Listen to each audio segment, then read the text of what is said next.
This is Lightning Power Lunch with Dave Mishkin and Greg Linnelli on Lightning Radio. You watch the Boston team come in here and, give us a work ethic that we couldn't match, and you always get that from Carolina. So we'll have to match a work ethic that's pretty high in their team, but pretty confident our guys are good at turning the page, so we should be okay.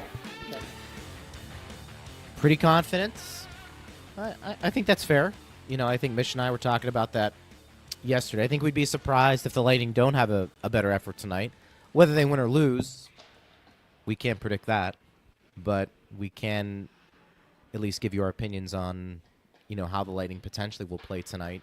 And I don't want to say more engaged, but if people use that word or phrase, partner, to describe what they'd like to see the Lightning do tonight, I think that would be fair as well. We are taping today's show. You, Mish, are on the scene, and I think... Although fans watching the video stream are like, is he in some kind of loony bin room?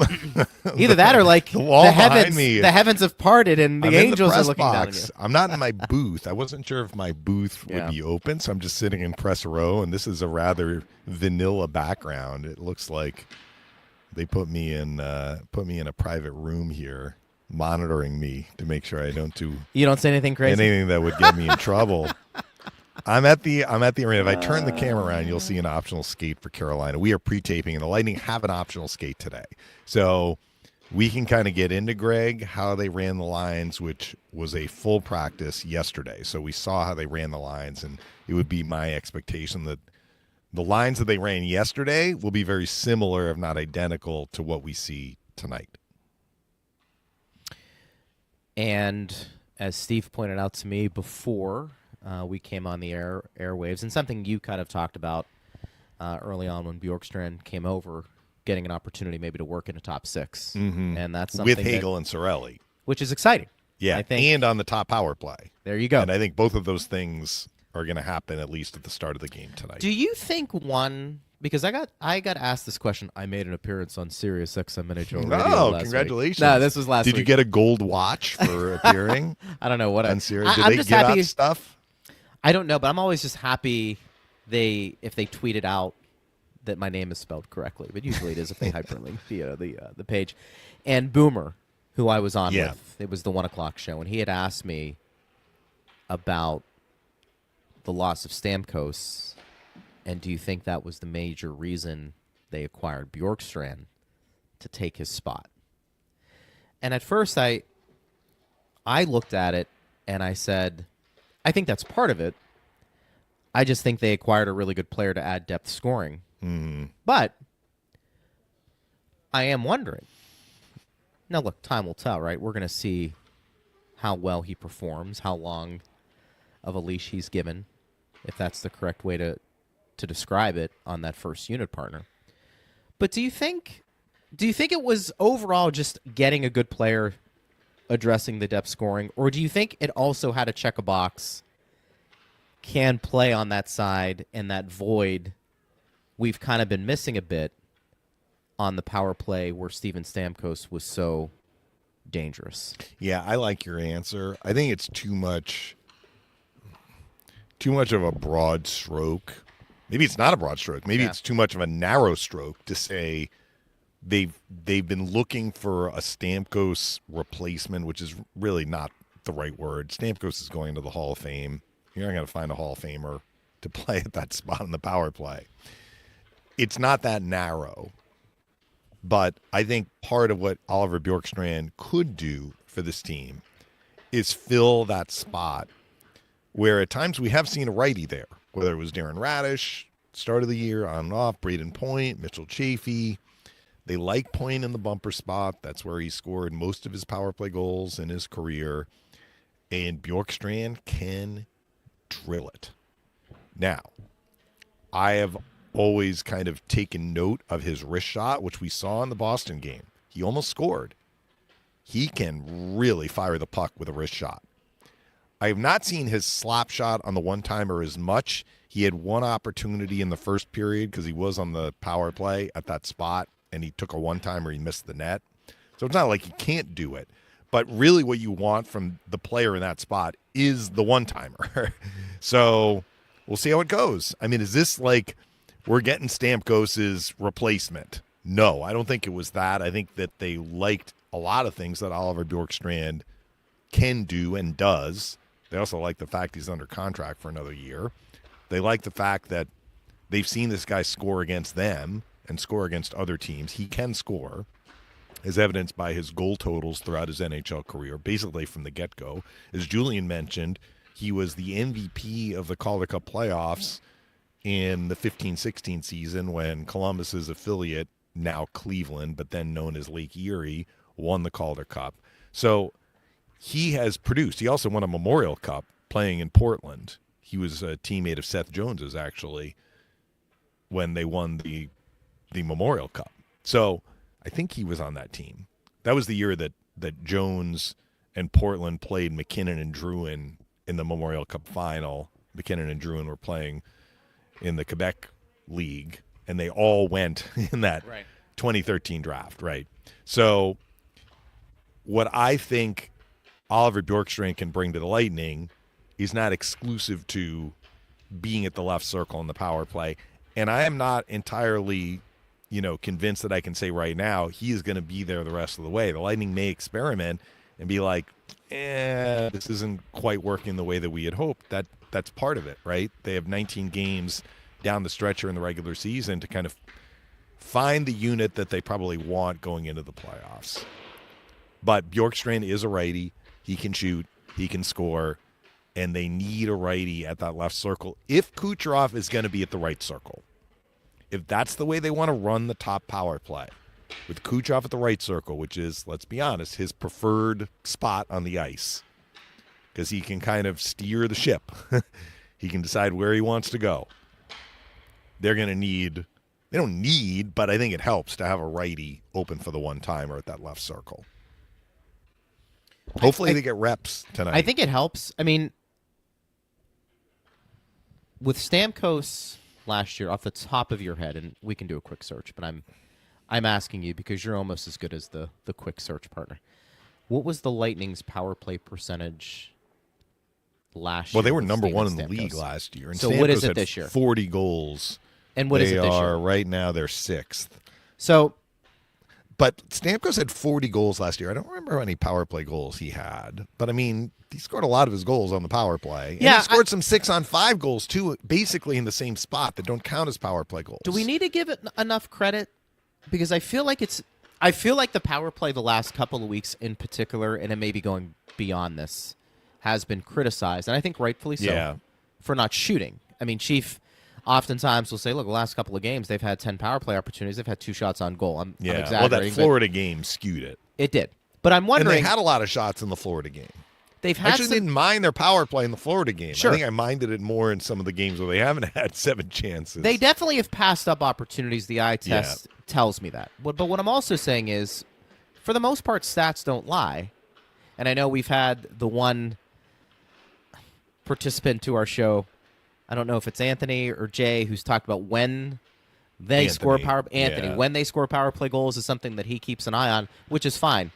But I think in terms of overall, statistically speaking, you go from number 1, and let's say for right now, argument's sake, going into the Carolina game, they're number 6, without having really your big gun operating the way he did in Steven Stamkos this year. Do we have to say, for the most part, it hasn't been too drastic of a drop-off, percentage-wise? Can it get better? Sure, but they've also had a lot of juggling when it comes to both power play units. And so I want to take a step back and just acknowledge that, yes, that was a big hole that was left when Steven Stamkos moved on from the Tampa Bay Lightning, or the Tampa Bay Lightning moved on from Steven Stamkos, however you want to phrase that, partner. But it's not like the Lightning went from number 1 to number 15. They're still a top 10 power play. I still think it's a difference in a lot of games. I think it will be there for them come playoff time. But I am curious, do we need to acknowledge that it's still pretty dangerous, but it still needs a little tinkering, and potentially maybe Bjorkstrand is that guy that they've been missing who can provide you that deadly one-timer similar to what Steven Stamkos provided you for all those years? We'll see. I mean, I think I have been pretty vocal on the show, and you've agreed with me, even if you haven't been the one to necessarily say it. You haven't disagreed with me that the power play has done fine this year. I think we knew that pulling Stamkos off the power play would have an effect on the power play. Right. I mean, you can't pull Stamkos off the power play and just say, yeah, the power play is going to be exactly as productive as it was all these other years when they had Stamkos. But I think I have taken great pains to point out that they have been certainly a top 10 power play for much of the year. They had a slow start, and then, they kind of moved that percentage up. And they've been, they're 6th right now, but they've been a top 5 power play for a good portion of the second half of the year. So I think that I've acknowledged that. And, the Lightning have improved in areas, greatly improved in areas outside the power play that really hurt them last year. Notably, 5-on-5 differential and 5-on-5 defense and overall goals allowed. So they've gotten better defensively than they were last year. Their power play hasn't been quite as prolific. And, when you're kind of upsetting the rhythm of how the power play has looked, yeah, you may have to experiment. And I do think that they are still experimenting. Now, Anthony's point, because Anthony has made this, we're paying attention, Anthony, so I understand where you're coming from. He is not a fan of having, if Jake Gensel is on the power play, and let's put Jake Gensel on the power play, he's got 14 power play goals this year. He's 2nd in the league in power play goals. So behind Draisaitl.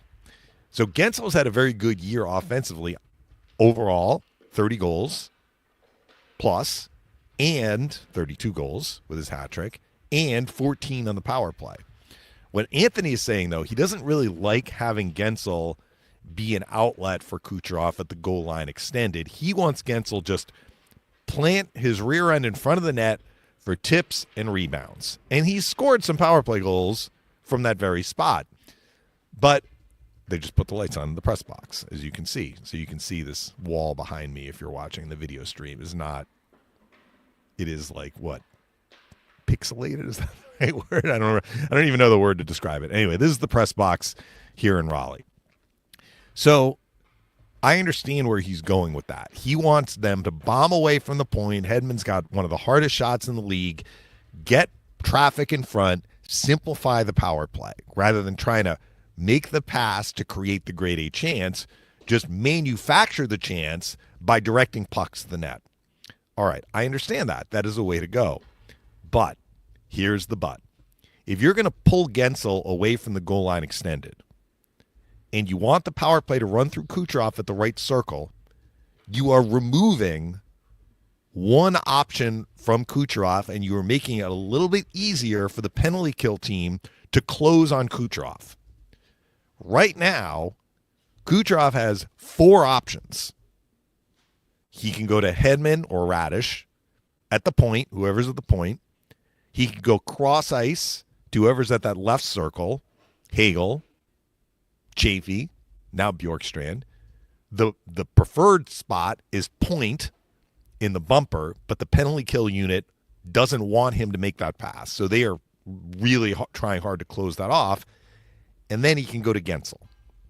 So if they're taking away the pass across, either to point or to the circle, and Gensel isn't available because he's going in front of the net as an outlet, Kucherov basically, he can just pass to Hedman. That's it.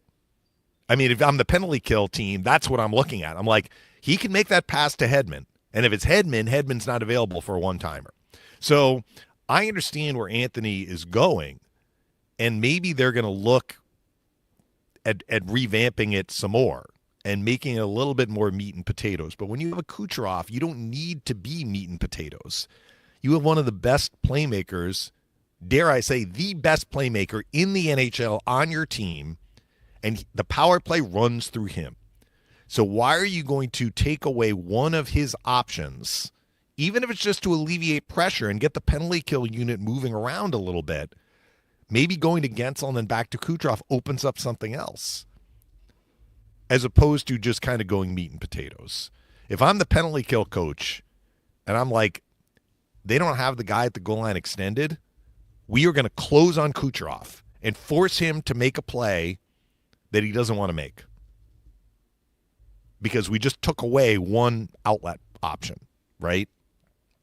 So are you okay with that? I mean, I'm kind of addressing Anthony, but to the fans writ large, is that how you want the power play to look? The Lightning made the calculation that no, they don't want the power play to look that way. And if you're concerned about Jake Gensel being not a valuable weapon on the power play because he's in this like outlet valve, release the pressure spot at the goal line extended, look at his numbers. 14 power play goals this year. It's kind of what you were saying, Greg. Like, when you look at the numbers, sixth in the NHL, 26.1%. Gensel's got 14. Points got 13. Kucherov is leading the NHL in power play assists and power play points. I mean, do you really want to revamp it that much? It's kind of what you were saying. You're looking to tinker, and you're opening up with Bjorkstrand, a guy who can shoot, who is open for the one-timer at that left face-off circle. Now, they're taking on a very good penalty kill team tonight. Carolina's second in the NHL. They're usually near the top during the regular season. They've had some horrific penalty kill playoff runs. Like, their penalty kills actually hurt them and lost them series in some of the years that they haven't gotten to where they wanted to get.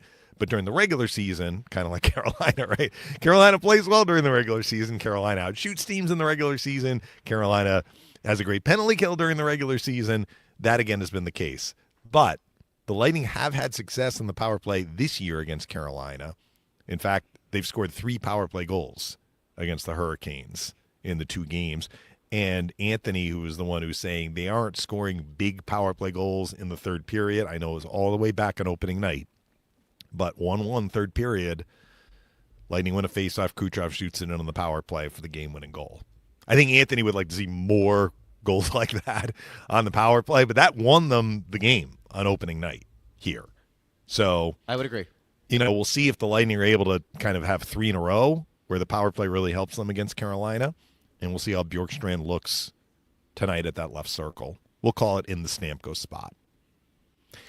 This is what I would say if Boomer had asked me that question. I would say everything you said, but I would add one last point, that Oliver Bjorkstrand, since Stamkos is no longer on the team, he is the closest thing to a Stamkos that they probably have had this year.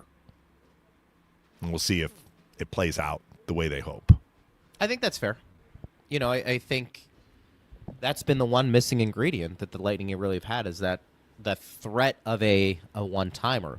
And I know they've tried a couple of different people. And I think, in part, that is why we have seen maybe a little bit more shuffling on those units, multiple units, to find that right fit, whether it was Radish, whether it was Hagel. And you kind of got the thinking, even Braden Point to a lesser extent.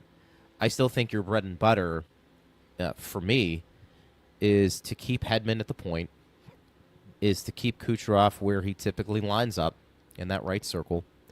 I love Braden Point in the bumper. And if you want Jake Gensel below the goal line, I think he's most effective there. Does that mean those guys at times can be interchangeable? I think to a degree. I'm not sure I'm not sure I'm going to find common ground with people who want to move Kucherov around a lot, or even Victor Hedman. I think those guys are pretty much who they are and are pretty effective there. Hedman's got a big shot. I think when he's bombing away, we talk about Radish's shot. Victor Hedman has just the bigger shot as Darren Radish. There's no reason why he can't be that guy. And I actually will quibble with people who want Braden Point somewhere else. I think Point is a 40 and 50 goal scorer in this league. He's a dominant power play guy in that slot where he can finish. We've seen some other guys in that slot, whether it's Chafee, on another unit or somebody else. Braden Point's an elite finisher. Let's not tinker with that too much. Adjustments can be made. I'm not saying that. But I also think if it's not broke, we don't need to necessarily fix everything. There are some things we can tinker with. So that's kind of how I would look at it tonight. And, of course, the biggest X factor, I think, in all of that and this is kind of where the playoff conversation can go, how many power play opportunities are you going to get? Yeah. That's always the X factor in the playoffs. So I think you want an efficient power play, and like you often say on games, you don't have to always score on the power play. It can generate momentum for you. And I feel like maybe the last few games where the Lightning have been more passive, I think that can have an effect on how they've played here recently too. And I would like to see them when they do get an opportunity, and Carolina might be a good example. If it's going to be a tightly contested game, checking-wise especially, and you're not going to get a ton, maybe you are, but everything's going to be from the perimeter. If you do get 2 power play opportunities, particularly early on, I'd like to see a little bit more of a shoot-first mentality just to see if you can create some offense against a team who's typically hungry on pucks, who's going to be in your face. Are they one of the few teams, I think, that challenges Kucherov? I think we've seen that. They are just aggressive. They are aggressive. Right. They're aggressive 5-on-5. They play man-on-man defense. So, they are on you, and that is true on the penalty kill, too. Yeah. So that's, this might be an opportunity where less is more. And I'd like to see the Lightning kind of just get back to maybe a few more shots. I know, partner, it's easy to sit there and say the Lightning need to shoot more. I think this is a trend across the league to a degree, particularly with teams who are very skilled, which the Lightning are. I don't know if you can necessarily say more shots is better for the Tampa Bay Lightning. Mm-hmm. They're a team that doesn't need a ton of looks. Have they passed up some glorious scoring chances? For sure. But I don't want us to say, look, if they get 35 shots a game, that's the recipe for success. 35 shots a game for the Tampa Bay Lightning might not mean as much for, let's say, the San Jose Sharks, who can't generate as much offense, so they're going to be pounding the net as much as possible. The Lightning may only need 7-8 looks a game off of 24, 25 shots. It depends what kind of looks they're getting. Yeah, for sure. Like against Boston, they really didn't generate the high danger chances. I mean, they had a couple, but not as many as they typically not get. as many, and they finished with, whatever they finished with, 26 shots or 27 shots. So, I mean, it's not like they had 15 shots. But most nights, yes, the Lightning are talented enough to create those looks. And look, I'm reminded of the power play goal the Lightning scored against Columbus, which was Hedman shooting the puck and Gensel screening the goalie. So, I mean, that was more of a meat and potatoes type of goal.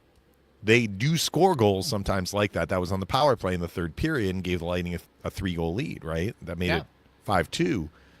So Gensel doesn't always stay in the goal line extended. He will go to the front of the net. Right. But I think the Lightning they want to play a certain way. They want to allow their skill guys to create chances, but they also, as it relates to the power play, like they kind of, when they're going well, they take what the penalty kill team is willing to give them, right?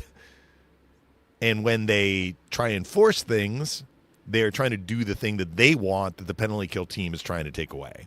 Right. Or sometimes, and this is kind of what you've been hitting on the show today, there may be a play to be made, but they want something better, and they get nothing out of it because they're passing up a shot. But it's hard to argue with where they are offensively, where they are on the power play, where they are in the standings, where they are in terms of their individual players getting points. So, again, you're going to not score more than you're going to score in the power play. And even in a game, you might generate 10 glorious scoring chances and maybe you only score on 30% of them. That's still 3 goals, right? That's still pretty good. But that means on 7, you're not. So that's just the way the game goes. Yeah. You want to be generating those looks, and the Lightning have been a pretty consistent group in generating the looks. I think what we're looking for tonight, though, and this is what Coop touched on in the clip that we played at the start of the show, is like they're going to make sure they're bringing their work boots tonight because Carolina always forces the opponent to bring work boots. And if you don't, you're going to get overwhelmed, especially here, where Carolina's having a great season at home. 25-7-1 here at home. It's one reason why they're in second place in the division, because they've been a mezza road team this year. It is interesting, and I think each game is going to have their own characteristic, and it's going to take on a life of its own. And sometimes you may get into a game where, what was it, the one against the Chicago Blackhawks a few years back, where the Lightning, set the record for shots? Yes. What was it, in a period, right? Or it was like a crazy they amount. had over 20 in a period. It was 30. They had 30 shots in a period, I think. I mean, so that might, had more to do with Chicago at the time than it did with the Lightning. Yeah. They were leaking, as we like to say. But, each game is going to take on a life of its own. But I don't know if I've ever looked at the Lightning as a high shot volume team. So I think a lot of people, when they look at those numbers, sometimes you do have to take a step back and make the appropriate analysis with what and also they're taking on the team that is allowing the fewest shots on Correct. average per game in the league this year, which is on brand for Carolina. If That is Carolina isn't first in the NHL in fewest shots allowed per game year in, year out, the Hurricanes are usually top 2 or 3. That's just the way Brind'Amour has them playing. Yeah. They pressure the puck. They have a lot of possession, especially at home, and it's reflected in the stats. I mean, does that mean that they outshoot the opponent every single game? Of course not.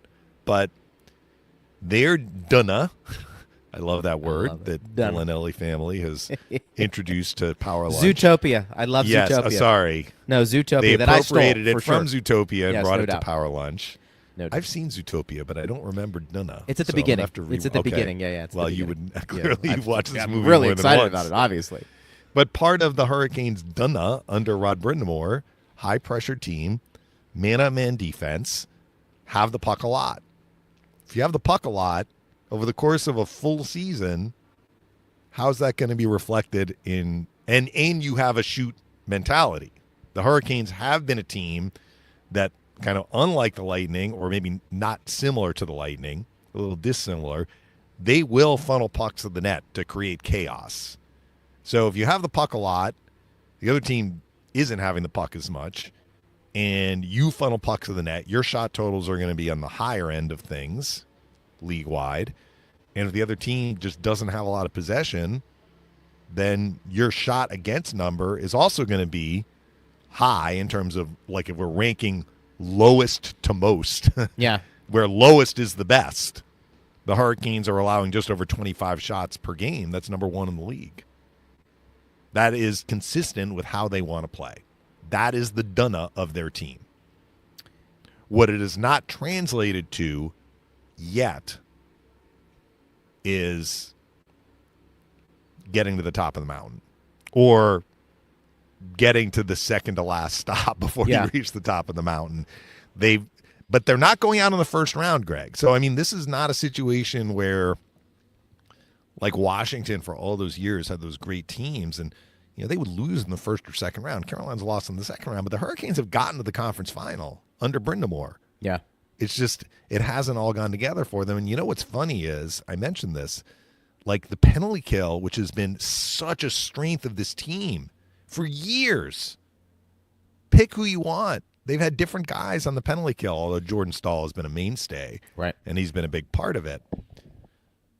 The penalty kill has absolutely killed them, no pun intended, in playoff series. It happened against the Lightning in 2021. For sure it happened against the Rangers in 2022. I think it happened against Florida in 2023. That was a year that they got to the conference final. And like this kind of dovetails, we've said this before in the show, Greg, I'll just repeat it, and then if we want to get to questions in the second half of the show, we can. The Lightning are going to be having an optional skate here in about 15, 20 minutes. I think that you can win a Stanley Cup with a power play that is not performing well throughout a playoff run. Now, having a good power play can really help you. Can really, really help you. Understanding you're probably not going to get a ton of power play chances over the course of a full playoff year. But it can be done. If you do other things really, really well, you can win the Stanley Cup with, we'll call it like a weak power play, a power play percentage that is near the bottom relative to the other playoff teams. It is very, very difficult, dare I say impossible. It's impossible to win a Stanley Cup if you have one of the worst penalty kills in the playoffs. You simply cannot overcome a porous penalty kill over the course of 4 rounds, because a failed power play simply means that you didn't score, and maybe you can score later. Maybe you don't need a lot of goals to win if you're defending well. If you're giving up power play goals, though, that is putting pressure on your team to score, and scoring becomes more difficult in the playoffs. And so it is interesting to note that a team that has been one of the best penalty kill units for years in the NHL, one of their Achilles heels, I'm giving them more than one because I don't think it's only been one, but one of the biggest Achilles heels in their playoff disappointment has been the penalty kill. And other teams with good power plays, I mean, the Lightning had a good power play and still do in 2021. We saw the Rangers power play in that 2022 series that the Lightning had against the Rangers. It was a very good power play. Florida, very good power play, 2023. But strength on strength, and the Hurricanes have been the ones to kind of buckle, right? And it's been too much to overcome. They're going to have to solve that in this year's playoff run. I mean, is it fair to say, and you and I have this debate, and I think probably for Carolina fans, how do you look at the regular season without wanting to just fast forward to the playoffs and just saying, look, we've been there and done that? This year's a little different, though, because they've had to remake some stuff. They have. I mean, look, for years they had Shane Pesce. I mean, Slavin's really their best overall defenseman and has been. But in a lot of instances, Shane Pesce were kind of the shutdown pair, and they both are no longer here, so they had to rework that. They brought in Sean Walker. They brought in Gostisbehere. Like, they had some different guys that joined their team this year. That was at the start of the year. And then, you know, this is a big transformation when you're pulling Natchez and Jack Drury, who had solidified himself as one of those penalty killers, right? Yeah. Good face-off. He's a good face-off guy. Good fourth-line guy for them, elevated when needed. You're pulling them off the team. You're bringing in Rantanen for whatever it was, 6 weeks, and now Rantanen's gone. I mean, they won the game the other night against Winnipeg, and I saw Brind'Amour in the locker room, and he gave out kind of accolades after the game. And the 3 guys who got accolades, like Logan Stankoven, who scored a goal, was one of them. He was the guy that came back from Dallas in the Rantanen trade. Mark Jankowski, I didn't even remember that they acquired him, but they acquired him on deadline day from Nashville for a draft pick. Jankowski's a former first-round pick. Jay Feaster actually drafted him when Jay was GM in Calgary. He's been kind of a tweener guy. Like, when he's been in the NHL, he's kind of been a depth forward. He's been in the minors. I mean, I think he was in and out of Nashville's lineup this year. So he had 2 goals for Carolina against Winnipeg. And then a guy playing just his 3rd game of the year, and if he has more than a handful beyond that, I don't think he does. Scott Morrow, who was a defenseman, he was playing his 3rd game with Carolina this year and did a good job, I guess. He also kind of got accolades from Brind'Amour. I mean, so you said, what does this regular season mean for Carolina? I think they have to kind of get their ship in order as they head into the playoffs. Are they going to make the playoffs? Yes. But I think they want to be tight going into the playoffs, and we'll see what the stretch run looks for them. They had a tough stretch, 2-6. They're on a 4-game win streak right now, but prior to that, they'd gone just 2-6, and they were kind of teetering a little bit. Remember, I had said, you know, Columbus might be able to catch New Jersey and or Carolina. Now Carolina's won 4 in a row, and they kind of gave themselves a little breathing room.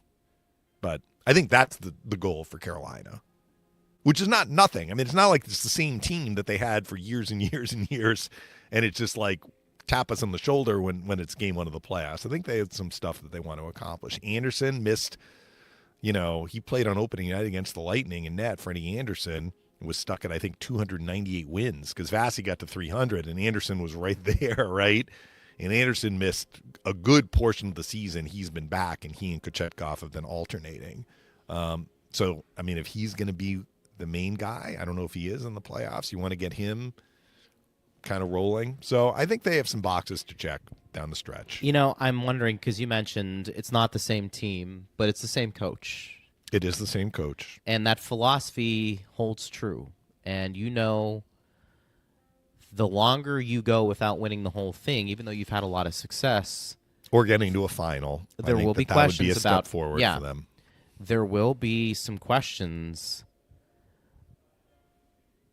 about what you're doing in the playoffs and if you're doing the right things to get your team over the hump. And whether you agree with that logic or not, I can give you a really good example. And, I think we've seen it here in Tampa Bay with different coaches. I certainly saw it in Pittsburgh with Bill Cowher, who had one of the best teams basically in the 90s with a defense and a really good running game. They lacked an all-star quarterback, and a lot of people felt that prevented them from winning a bunch of AFC championship games, partner, and getting to a Super Bowl, which ended up happening until they got, the Hall of Fame quarterback, Ben Roethlisberger, and they were able to win They did get to a championship. Super Bowl in the 90s, though, didn't They they? did. You're right. Good memory. And they lost to the Dallas Cowboys. But the knock on Cowher was always just, did he have it in him to get over that hump and win a Super Bowl? And again, I think you look at that with his regular season success, some failures in the AFC championship games. People put 2 and 2 together, and they come up with 4. In hockey, that's the same thing, too. Even a guy like, I'll give you an example, Mike Sullivan is coming under scrutiny a little bit based off of the fact they haven't won a playoff game or a playoff series since, the year after they won. Yeah. And so did Mike Sullivan learn all of a sudden not how to coach? Probably not. But I can only imagine Rod Brindamore, who hasn't had that type of success, maybe what the fan base is feeling at this point with Carolina in some of their failures in the postseason. I look at their roster, and I don't know, while maybe the personnel has changed over the years, I don't know if my feelings towards them have changed. Mm-hmm. And, maybe you take out a star player potentially on this side, replace it with Aho now, but you're basically still getting the same results. And I look at their roster right now, and I go, that's a pretty good roster. I don't know if it wows me. Yeah. And maybe that's not fair, but maybe it is. The total for Carolina has been greater than the sum of the parts. Yeah. That's kind of how they've done it. And I don't mean to say that and try and disrespect any of their players. And they have some of the top players in the NHL. I mean, Sebastian Aho may not be a superstar, but he is a top player in the NHL. And I think we've talked about Jacob Slavin. I mean, he is one of the best two-way defensemen in the NHL, for sure. He actually might be their star. Maybe. More so than Aho at that position. Yeah. But I think when Carolina has success, and the Hurricanes have had a lot of success in the regular season, and no success in the playoffs. Again, winning a round. You just said the Pittsburgh Penguins haven't won a round since 2018. Carolina has regularly at least gotten out of the first round. So, I mean, they are having some success in the playoffs. But I think when they are having success, it's kind of everybody pulling on the rope, which is important. To win a cup, you need that. But as you have pointed out, a lot of times you also need somebody who can, when the game is on the line, make a play.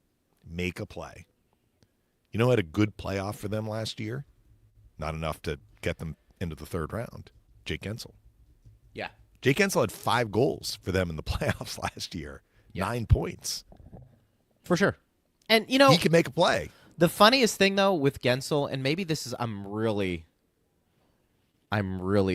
critiquing what a star player is. Gensel, I think with what he does, can you make a case he's a star in this game? I think of stars like the McKinnons. Yeah. The Kucherovs. The points. Gensel is like a top-end player who is complementary to the game breakers. Yes. Basically. I don't know. I don't know if you build your team around Jake Gensel. And that's awful to say to a degree because he's an all-star. He's going to be somebody who probably finished his career with 500 goals. Maybe you could have made the same case with Dave Andreychuk, and maybe that's a poor example. That guy had over 600 goals, and how many organizations, when he was playing, did they look and say, we're going to build around him? Maybe early on. I don't know. What I can tell you is the Kucherovs, the Points, the Hedmans, the Vassies, the Nathan McKinnons, the Makars, Crosby, Malkin. Those are players you build around. When I look at Carolina, I see really good pieces. And I don't That's why I said, yeah, I don't know if you have the finished product is kind of greater than the sum of the parts. But which the finish, I think, like you have mentioned, Brindamore as like, got to show me at some point. Like, I think Brindamore deserves a lot of credit for. So you for think having based this off equation, based off of what he's given? I think it's very, very difficult to. I mean, is winning the Stanley Cup a zero-sum game?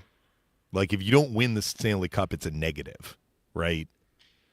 And I think that most teams do look at it that way because your goal is to win the Stanley Cup. If you don't win the Stanley Cup, you didn't meet your goal. I would agree. But only one team out of 32 can win the Stanley Cup. Only one team out of 16 in the playoffs can win the Stanley Cup. And so, yes, that is, you should be measuring kind of success as the ultimate success. But I don't know if I would put Brindamore in the category of a coach who just can't get his teams across the finish line. But, I mean, the people who are going to argue against me can just say, well, have they won a cup? No. Have they gotten to a final? No. Case closed. I think it's a little bit more complicated than that. I think I may have shared the story with you, Greg. You're probably right. And I was struck by this. This is a year the Lightning missed the playoffs, and I was doing an article for the website. It was going back a ways. I think it was 2012. Would that have been it? Yeah, 2012. So the Kings won the Stanley Cup that year. But I was kind of looking as the playoffs were about to begin, and I looked at the Red Wings because the Red Wings were still at that point in the middle of their like making the playoffs every year, a streak that would get extended for a few more years. But at that point, they had made the playoffs for 20 consecutive years. 2012 was year 21. So I was like, all right, I know in these 20 years, they've won the Stanley Cup 4 times. And we had talked about that. They won back-to-back in 97 and in 98. They won it in 02 and they won it in 08. So I'm like, all right, what about the other years? For this team that has been like considered one of the very best for 2 decades in the NHL. Understanding like maybe at the beginning they were building up, and as we were getting out of 2008, 2009, like they were starting to come down a little bit. But the bulk of it, they were right there. Like it was definitely a curve where they were at the top for quite some time. So in the other 16 years of those 20, they won 4 cups, which is fantastic. Like any organization would take that. In 2 decades, you win 4 cups. Sign us up. In the other 16 years, they made the final twice and lost. They lost to New Jersey in 95. They lost to Pittsburgh in 09. And they reached the conference final twice. That means in 12 years of those 20, the Red Wings lost in the first or second round. So Carolina under Brindamore, I mean, he's been the coach since when? 2018-19, I think, was his first year. I mean, like, the track record, they haven't gotten to where Detroit got, and it took Detroit a little while to get to that first cup. They did get to a final in kind of, I think, the 4th year of their run, 95 against the Devils. But I think that when I saw that, I was very surprised. I was like, what? 12 out of the 20 years, they went out in the first or second round, Detroit? Seriously? And I think it just goes to show, like, winning a playoff series is tough. Winning that 4 is series is quite an accomplishment. So the Lightning to win 11 consecutive playoff series, which they did, they won back-to-back cups and got to the final. Like, that's crazy difficult. So I think I'm willing to give the Hurricanes maybe a little bit more rope than some people because I'm like, look, you know, they are a good team. It just hasn't come together for them, and that can happen to good teams. You're facing other good teams. And in a 7-game series, this other good team is making a few more plays than you. You haven't quite reached the level that you needed to get past that series. Does that negate everything else that you've done? Some people might say yes. I tend to see it a little bit more gray than black and white. But people can certainly disagree with me. But that Detroit kind of run really clarified that for me when I saw that. It's just like how hard it is, even for the top teams, to sometimes win even one round. I would agree on that. I mean, it's like anything, though. The more and more success that you have without winning it all, I mean, that's True. just the thing about sports is we don't have to look any further than the impatience of general managers and owners when the average life expectancy of a coach coaching one particular team is what, 4 or 5 years? That might even be long. Mm-hmm. You know, look at John Cooper, who I think is he's in rare company. When it comes to what he's been able to do. What he's done is insane in this day and age. Well, the other thing, too, with Cooper... and management has to be, like, everybody has to be on the same page, right? Like, management, whether it was Yzerman, now Brisebois, like, they're not knee-jerk at all. You know, the other thing with Coop, too, and I think he would probably, if you sat him down in a quiet moment, I mean... I'm sure there were people who thought maybe after the year they were eliminated in the first round of Columbus wouldn't still be the coach for the Tampa Bay Lightning. I'm sure he, to some degree, has also been under scrutiny with where the Lightning have been, where they were going, and not being able to finish it off. And again, whether you think that is legit or not, and whether you think it's something the coaches deserve, you can say they get paid a lot of money, and there is just a certain level of expectation when you start talking about winning things. And I think that's just where the game is, and I don't know if it's fair, but I think it's just where we are with today's game. So I think it's something to keep in mind. Steve said Marty St. Louis is the 5th most tenured coach in the NHL right now.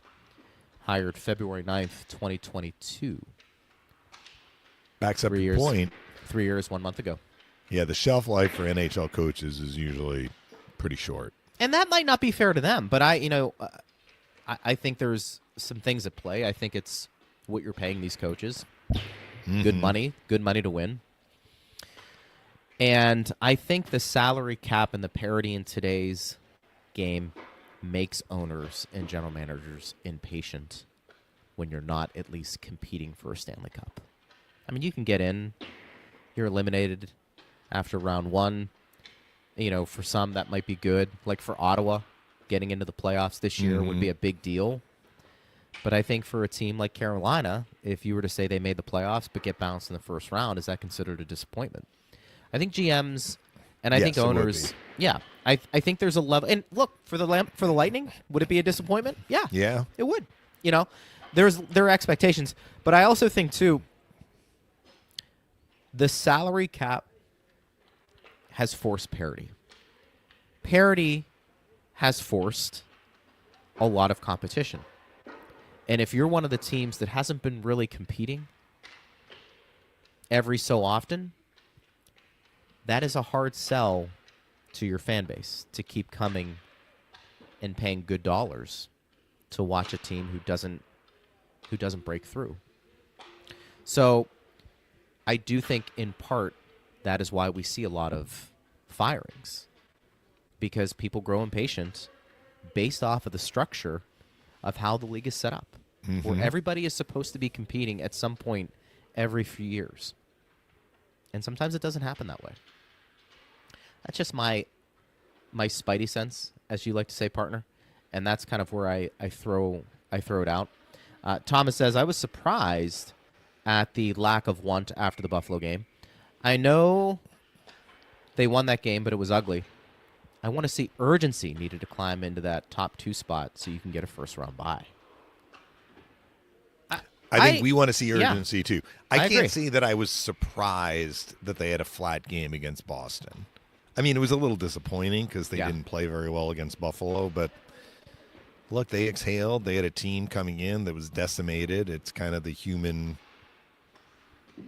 reaction to it. I mean, you don't want to see it. You'd hope that it didn't happen. Right. But the fact that it happened, we can't say, like, boy, this completely came out of left field. Now, though, time to get back at it. And sometimes it's not the easiest thing in the world to just snap back. But you can control kind of your effort level, urgency, intensity, pick the word, desperation level. So hopefully they bring that tonight and let the chips fall where they may. Let the chips fall where they may, I think is an appropriate response. Jay says, and this was from yesterday, I believe that the Hurricanes' depth forward that always killed the Lightning is Fraser, Michigan native Chad LaRose. Yes. Yeah, Jay is referring to my comment a few years ago when we talked about Bjorkstrand as one of those players that killed the Lightning on the opposing team. And I remembered after we had the show, it was Chad LaRose. Very good, Jay. He knew what I was talking about. He did. I think there was one year Chad LaRose had 10 goals and 5 came against the Lightning. Now, that's an extreme example. Oliver Bjorkstrand has scored 20-plus goals very regularly in his NHL career. Funny, actually. But Phil would always be like, this is Chad LaRose. Kills the Lightning. He kills us, David. Yeah. Kills us. Steve just sent over a tweet from Gabby. Surely the following players are on the ice. Yes. Bjorkstrand, I guess I could have told you. Gonsalves scored. Lilleberg, Perbix. Looks like about 6 players plus Johansson. Yeah. Not that Johansson isn't a player. 6 skaters plus Johansson as the goalie. 6 skaters plus Johansson. I would guess Hedman's going to be in tonight. I don't know if the Lightning are going to go 11-7 with the 7 defensemen, or they're going to scratch a defenseman other than Hedman. I think Hedman's in tonight. Do you, as we sit here today, do you have a preference here? Do you think it's legitimate? It's a legitimate question about the lineup 11-7, 12-6 as we get a little closer to the playoffs? Or do you think 11-7 is there if they need it? Preferably, let's go 12-6, especially after the trade. Yeah. And see what happens. I don't know. I think now that they've added Gord and Bjorkstrand, it's probably more likely that they go 12-6 and maybe look for line combinations that they like, as opposed to a forward unit of 11 where you have to have a line with a rotating forward. They have these 19 games to figure that out, though, Greg. And once you get into the playoffs, depending on the matchup, maybe they do choose 11-7 in a particular matchup. I think that's they what's can be do it for. though. I mean, they know that they can dress 11-7 and have success and win games. Jared, find out how many games they've gone 11-7 this year. I'd be curious to know the record the Lightning have had going with that personnel, because I tend to agree with you. I think 12-6 is preferred, but I think 11-7. It's almost like it's like a coach who pulls the goaltender pretty quickly. If I'm not seeing what I like, I'm going 11-7. Right. Well, they played 63. Off the top of my head, I would say somewhere between 10 and 20. They've gone 11-7, and if you wanted to pin me down, I would say between 10 and 15. Okay. I'm skeptical that they are close to 20, but I think it's double digits for sure, because they had a stretch there where they were going 11-7 for a string of games fairly recently. They were winning. And they were winning. Right? And they were winning. We didn't see it a lot at the start of the year, though. No, we didn't. And our thinking was, at least mine was, you go 11-7 because it addresses a little bit of your lack of forward depth. You can double up some of your star players. You go out and get 2 offensive-minded players. Does that change your thinking? I tell you what's made it really interesting, and I think there are a couple of guys who have done this who have improved immensely. But has anybody raised their level of play more so than Gage Gonsalves over the last month? Mm-hmm. I mean, he really has put himself in a position where at one point we were saying, is he even going to be an NHL regular? Look, they made a bunch of trades, and he's found a way to keep himself in the lineup. And the offense has should I say the word dried up? It has a little bit. Remember he had that stretch where he was like having assists just about every game, leading into Four Nations face-off and then coming out of it. That has dried up a little bit, but I don't think it is like his play has remained high, and that's what we look for. Like, is he continuing to win his puck battles? Is he jiving with his line mates? Are they spending time in the offensive zone? And I think the answer has been yes. I mean, they had that stretch before the trade deadline. It was the line of Paul, Chaffee, and Gonsalves, and Coop was like throwing them out there at key points in the game. So that's That's a good sign for Gonçalves. I think Gage has shown also an ability to be a relatively responsible two-way player at his age. Right. Well, that's kind of what I'm saying. Yeah. They like that. And I think that allowed him to almost have a role on this team until he got his feet wet contributing offensively. I don't know what his upside is going to be in terms of a goal scorer, but I think he can be a facilitator. I think that's been more of his calling card. And I think there's value there. And I think it's a situation where he's probably put himself in a position where it's going to be tough maybe to take him out of the lineup if he continues to be responsible the way he has. Steve, off the top of his head, says, I think 14 games they've gone 11-7. We don't know the record there. So that jives with what you just said, you know. And they've so won more than they've lost, for yeah. sure. So that makes I remember sense. there was one game, the game they lost in Winnipeg. For some reason, I remember that game. I think, well, unless I'm not remembering right, but I think that they had been going 12-6, scratching a defenseman, and then for the Winnipeg game, they dressed all 7 defensemen, and they had a tough game. I mean, that was a loss for sure. The game at Winnipeg, I'm talking about in early November. But for the most part, like, they have a winning record of those 14 games. Of that, I'm certain. That's fair. At Bolts Radio, if you want to get involved in the conversation, you can. This question comes from Dale.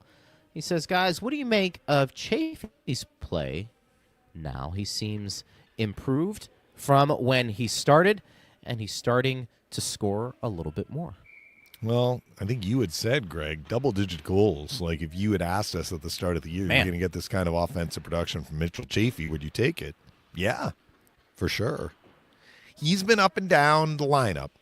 I don't mean up and down, you know, between the majors and the minors. Yeah. He's been in the majors all year. But, you know, we've seen him in a more elevated role. We've seen him on the power play, the number 1 power play. We've seen him on the 4th line. He's back on the 4th line now. I think he's kind of taken what the coaches have given him, a little more, a little less, and tried to have consistency to his game. If I'm being honest, I think that he has had some games where he's been more noticeable and some games where he has been less noticeable. But I think recently, by recently, I'm really talking about the last 10 games, he has found a level of consistency where he's been more noticeable.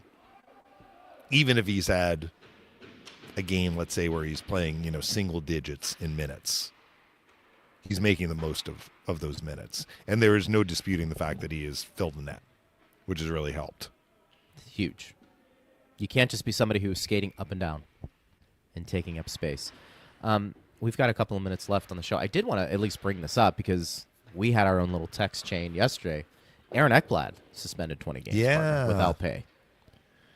20 games, which is more than what the Panthers have left in the regular season. I think, though, that is a regular season suspension, so it'll carry over into next year, the start of next year. Should it be in the postseason? He's a UFA. Pretty sure he's a UFA, so the Panthers have to decide what they're going to do with him. The cap is going up, right? But, you know, they've added the Seth Jones salary, and, you know, they have some other things that maybe they want to do. I think Bennett's up. If they want to re-sign him, you know, presumably he's going to get a raise. See what happens with Ekblad as far as where he is next year. But it shouldn't affect his ability to play in the playoffs, I don't think. But, yeah, it was not for, you know, like an infraction on the ice, right? It was illegal substance, or however they frame it. Performance enhancing substance. Yeah, that's what it was. He said he was surprised. I guess he said he took something without checking with the medical professionals, and that got him dinged, so to speak. It's a blow for the Panthers, though. I mean, they just added a right-handed defenseman in Seth Jones, so it's not as much of a blow, but that means that Jones is definitely going to have an elevated role, even more so. And, I mean, the Panthers are going to have like a monumental collapse to miss the playoffs. Now, they may take a hit in terms of their seeding. We'll see. Does it matter to them coming off their cup title? They can win on the road. They've showed that. So, I think it's more about, like, how much are they going to be able to lean on Ekblad when the playoffs begin? Because he will not have played a game since whenever, a couple of days ago. He will be rested. He will be rested, but, it's like what Brian Engblom often says that I've repeated numerous times on the show. It's like jumping in the washing machine on spin. It's hard to sit out, in this case, whatever it is, 5-6 weeks. Then you're coming back in for game one of the playoffs. Kucherov did it in 2021, but Kucherov is Kucherov. Not everyone can do it. It's true. We'll see if he can. Surprising news, though. Yeah, it's not one that you hear often now in the NHL. Players are usually pretty on top of kind of what they're taking. And there's usually like a conditioning coach, like there's a lot of support on every team. Yeah. To make sure that, because they take supplements, they do, but it's usually kind of under the purview of the organization. If you're wondering if they still test players, this is clearly they do. This is they certainly do. All right, we got the game tonight, 7:30, which means we're on the air at later 7. Start, ESPN Plus. Yep. And then I'll be in Philly tomorrow. Lightning have a practice day scheduled. We'll see if that is still the case, depending on what happens tonight. Yeah. I'm presuming it will be, but I think it's in the afternoon. So we'll be, even if we go live, we'll be on the air before practice. Okay. I'll talk to you close to puck drop tonight, and then tomorrow we'll do what we do. Hopefully talking about a win. If not, we will still be here for you. Partner, great job. I'll talk to you tonight. Thanks to Steve Ersnick and Jared Johnson. I'm Greg Linnelli. You've been listening to Power Lunch on Lightning Radio.